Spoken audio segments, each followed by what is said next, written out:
And so this time, the learning outcomes is actually only an outcome. So the purpose of this is to see, to reflect on the impacts of art outside of the purely artistic. So I guess one of the things we can say is that art is more than something that just calls up emotion. We've talked about art and language, we've talked about the purpose of art, but the thing about art is that in some ways it offers us insight into the human condition. And so having a definition of art is super difficult because we all come from different backgrounds and we have different interests and kind of different relationships with the arts. And so one of the things that we can probably say most about art is that it has insights about nature, morality, emotion, and almost anything else. And some things cannot be explained with words. Some things are beyond a literal description. And in many ways, art provides that way of expressing those things that maybe we cannot using language. Maybe art is the bridge between our emotions and the rest of the world. So for next class, take any piece of art, a piece of music, or a novel of your choice and explain how it has given you a deeper understanding of some aspect of the human condition. And so when I was thinking about presenting this to you guys, one of the first things that came to mind is this song called Biko by a musician called Peter Gabriel. And I heard this song when I was a kid, and there's something about it that just speaks so much. And then when I started looking into the song, what it was really talking about was this dude named Biko, who was a fighter against apartheid in South Africa. And it kind of told his story, but it wasn't just a movie, which I had seen about his life, but it told his story in a way that bypassed all of that language and kind of just touched me and just really, in a way, made me feel some of the sadness that that people were feeling about the death of Biko, and understand some of the importance that he represented for his community. And this is for me living a half a world away in a completely different setting, in a completely different context in life. And just to have that little bridge there, a micro bit of understanding. Post Secret is a blog started by a dude named Frank Warren, and it's a community art mail project. And sadly, the website is blocked here, but you can find a TED Talk by him. It's a little too long to embed here. It's about 11 minutes, so too long to embed here, but super interesting to watch. And I would recommend that you pause and go and watch this. And it's really, really cool. This is the largest advertisement-free blog in the world. And Frank Warren says that he's had over 550 billion visitors. And so this is basically people just mail in anonymously a secret. There's some rules, like it has to be something you've never spoken before, etc., etc.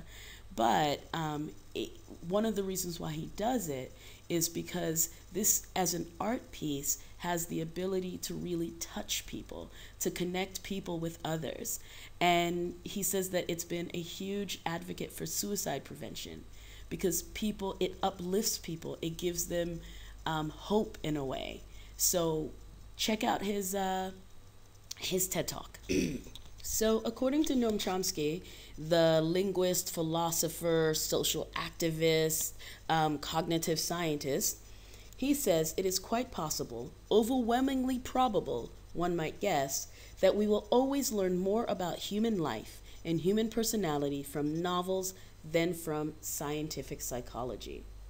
Given that he is a scientist who studies human psychology and how people use language, this is an interesting thing that he's saying. What's your opinion about that? Take a pause, jot that down. One might say that art challenges our assumptions. It gives us a different perspective on things. And we can say that almost all works of art create some sort of question about how we should see things, how we should think about things, and how we live our lives. So you can say that it is supposed to cause some sort of introspection for us. It's like art is like totally T-OK, okay? And so following, we're going to have some examples and an explanation about the art of dissent. And so what I'd like you to do is, as you see each one, the first few, I'll provide an explanation.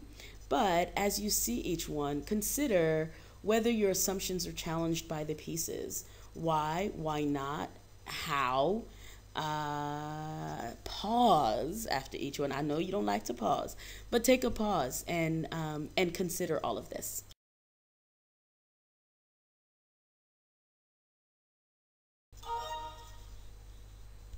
So when it comes to trying to change public opinion or to develop some insight in the human condition, provocative images can be potent tools. And so we said this when we talked about language as well. A picture is worth 1,000 words. So what we're saying here is that images can be powerful tools for selling a product. And we see this in all of our daily lives with advertisements. So these powerful images can sell ideas, they can sell ways of life, they can sell politicians, they can sell protest movements, they can sell almost anything, right? And anybody who wants to share their opinion often uses powerful images to do so. Because in some way, they're thinking that these images bypass all of that language and communicate to viewers on a more visceral way. So we can see that these images can be used to criticize, comment, raise awareness. And so we have here images that follow from The Design of Dissent by Milton Glasser and Mirko Ilié. And it's a collection of protest posters and other imagery that kind of exhibit this idea of dissent and criticism and bypassing language to connect to people viscerally. So in this book, the Pulitzer Prize winning playwright Kushner says that a powerful protest image must be shocking, it should be clever, and it should be kind of funny, even if a macabre, kind of grim, maybe horror story kind of way. And the meaning is instantly intelligible. So it connects to people instantly, and you don't need much for that connection to take place. And so in the following images, you may not agree with them. Some of them might make you angry, but that's part of the point, right? That they are connecting with you, that they are eliciting. Unable was created in 1995, and this is a poster of a helpless turtle in a UN peacekeeper helmet as its shell.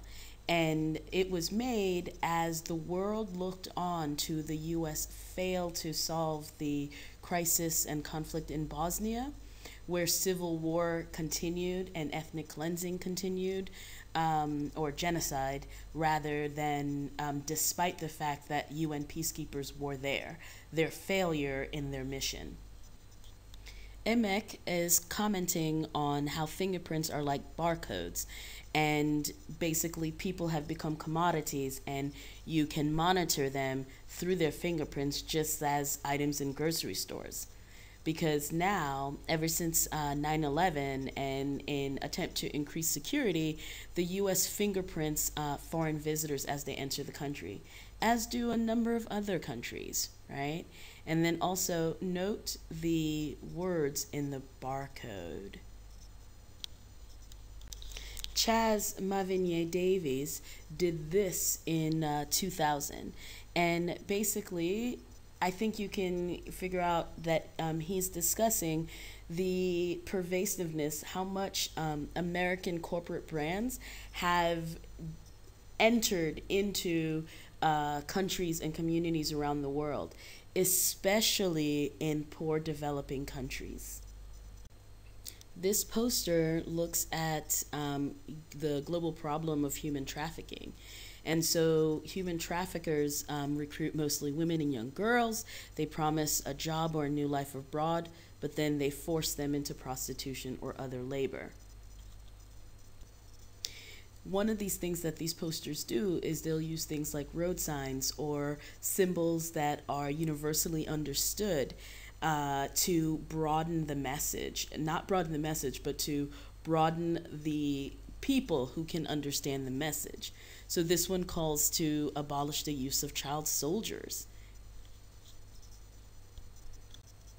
This one examines this war on terror and what it's actually doing.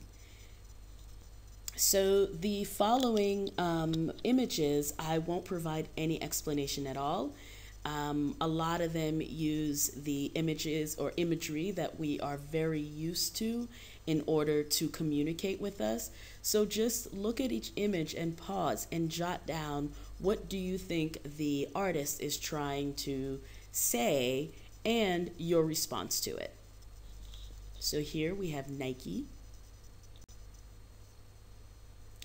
Big Mac, McDonald's,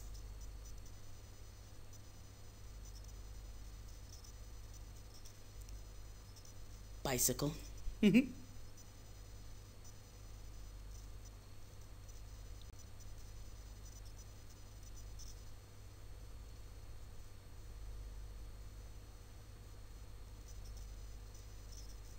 absolute,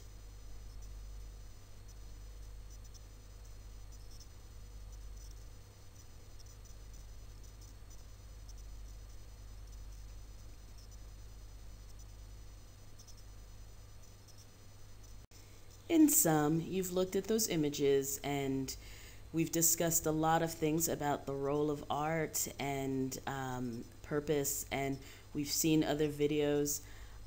Read this article by Nicholas Clausen, Maybe Art. I promise you it's short and it's pretty interesting, like actually interesting.